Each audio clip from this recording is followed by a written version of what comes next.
est-ce que vous vous rappelez des conditions d'équilibre quand on a deux forces qui agissent sur un système? Qu'est-ce que je peux dire sur ces forces-là? Question, évidemment j'ai pas envie de tomber. Est-ce que pour éviter de casser les cordes qui tiennent le hamac, j'ai intérêt à parfaitement tendre le hamac pour qu'il soit presque à l'horizontale? Ou est-ce qu'au contraire j'ai intérêt à faire en sorte que le hamac soit bien comme ça? Alors ce que je trouve particulièrement intéressant avec cette méthode d'enseignement interactif, c'est qu'on incite les étudiants à produire des raisonnements scientifiques sur des cas concrets. Donc ça les aide à essayer de répondre à des questions en se ramenant aux lois fondamentales qu'ils ont vues en cours. Lors d'un enseignement interactif, l'enseignant va poser régulièrement des questions.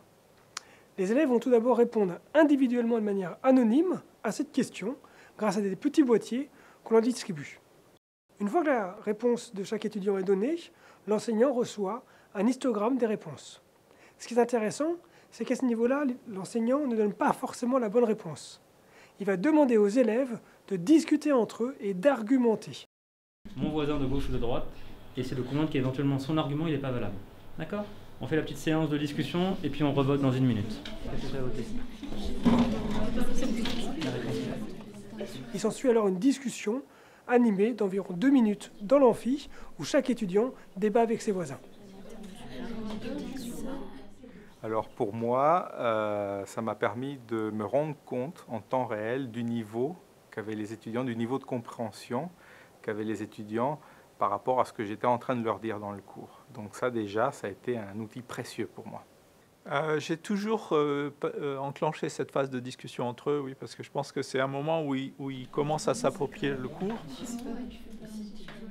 Cette méthode procure généralement des situations d'enseignement beaucoup plus plaisantes et beaucoup plus vivantes, à la fois pour l'enseignant et pour l'étudiant.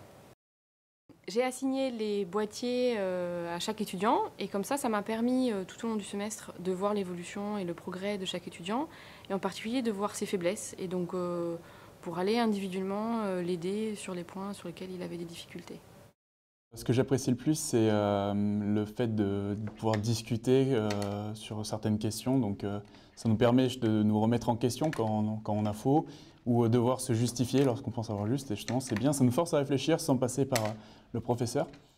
Je pense que ce dispositif peut aussi être utile pour l'insertion professionnelle ultérieure parce qu'il leur permet de prendre confiance en eux-mêmes.